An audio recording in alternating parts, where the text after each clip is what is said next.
On se trouve actuellement sur le site officiel de CircleCI. Étant donné que notre projet est prêt, il ne reste plus qu'à se connecter à CircleCI pour tout configurer et activer. Une fois la connexion terminée, on arrive sur cette interface. À droite, on peut voir l'historique des pipelines qui ont tourné dans le passé. On va maintenant vouloir ajouter notre projet dans le service et pour cela, on se rend dans la page d'ajout de projet. Notre projet s'appelle sur GitHub Feeds Interface qu'on peut trouver ici. Pour activer le projet, il suffit de cliquer sur Follow Project. Maintenant, CircleCI demande qu'un fichier de configuration soit disponible dans le projet et propose même un fichier type. Il ne reste plus qu'à créer ce fichier. Le fichier doit se trouver dans le dossier CircleCI. Voilà, le fichier est créé, on peut commencer à ajouter nos instructions. Tout d'abord, on dit à CircleCI qu'on va utiliser les fonctionnalités de la version 2. On ne s'occupe pas de ça pour l'instant, c'est la version standard.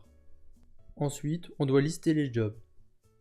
Un job, c'est une entité qui va regrouper à l'intérieur de lui plusieurs étapes, c'est ce qu'on verra juste après.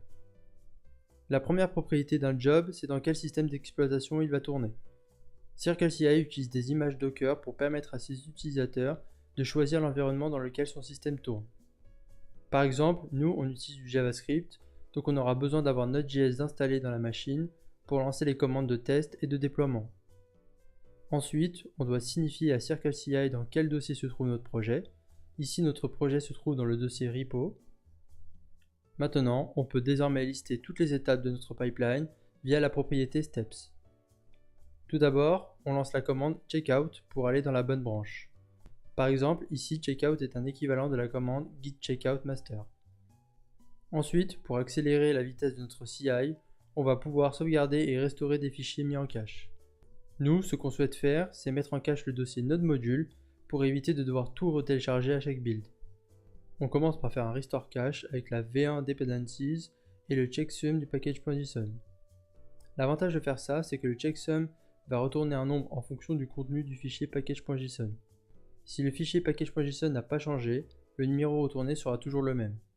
Enfin, s'il n'existe pas de cache, on va rechercher la même clé sans checksum. Maintenant que le cache est bien restauré, on peut lancer l'installation des dépendances. Si le cache existe, ça prendra moins de quelques secondes.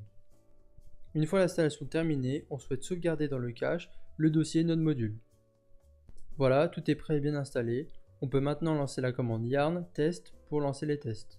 Notre job est terminé. Il ne manque plus qu'à dire à CircleCI qu'on souhaite exécuter les étapes de ce job à chaque fois qu'on met en ligne du code. Pour cela, on crée ce qu'on appelle un workflow. Un workflow, c'est une entité qui peut regrouper plusieurs jobs. Tout d'abord, on signifie qu'on utilise la version 2. Ensuite, on nomme notre workflow. Et à l'intérieur, on dit que le workflow doit exécuter le job test. Voilà, on a terminé de configurer notre CI. Il ne manque plus qu'à envoyer ça en ligne en committant nos changements.